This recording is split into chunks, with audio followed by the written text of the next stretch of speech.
Awu Melekuhle, hey sanibonani wengane zakwethu ngibingelele. Webafowethu, bekuney'ndaba nje ebeyilokhu sigijagijima lapha ko-social media.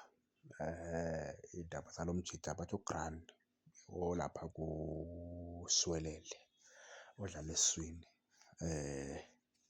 Cha ukuthi abaningi sebeke bayihlangahlangana nazo. Yabo, lo mjida udlala esiswini usuka bedlala ku-SuperSport. Ngicabanga ukuthi umjida nje omuhle kakhulu naye uyadlala nje uyi-hard work midfield. Umjida esingamfanisa noNdlovu. Ya, udlala ibhola ecishe elifane nje noNdlovu. Uma ubuka uNdlovu usuke ubuka yena.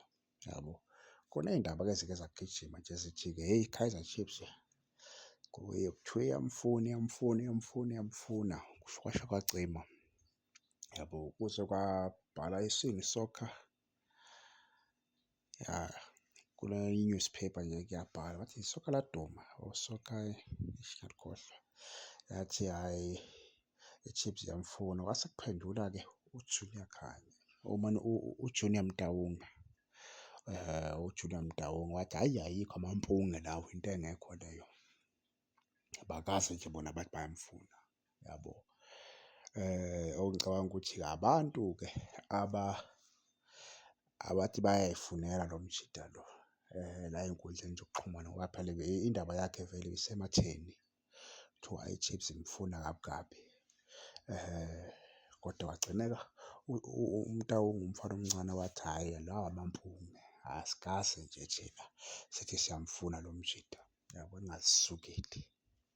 Ya, engicabanga ukuthi bekuzoba nje kuyi-bad signing uma kuthiwa besimfuna ngempela ngoba phela ama-midfield afana naye already sinawo asimdingi. Yabo, thina sidinga unamba 10 laphana kuphela. Sidinga abantu abangama-attacker, hhayi lo engicabanga ukuthi sinaye lo umuntu mhlawumbe ungafika ashaye i-8 ne-6 lona kuphela. Yabo, so hhayi umuntu ofana naye vele nje besuke simosha imali, besuke nje siyimoshela imali kakhulu. Ngicabanga ukuthi kuyoba right uma kuthiwa mhlawumbe kuhamba abanye babo-ke laba abakhona njengamanje. Yabo, ngoba hhayi somdlalisaphi kohlala bani ebhentshini. Yinto ewumbuzo enginayo. At least uma kuthiwa mhlawumbe khona-ke abazombolekisa next season phakathi koNdlovu, Cele, Mthethwa, Mabhou, yabo, kuyo-understand-eka. Mara uma kuwukuthi nje abahambe hhayi sizohlala ngezansi ngeke kulunge bafowethu simthathe lo mjida.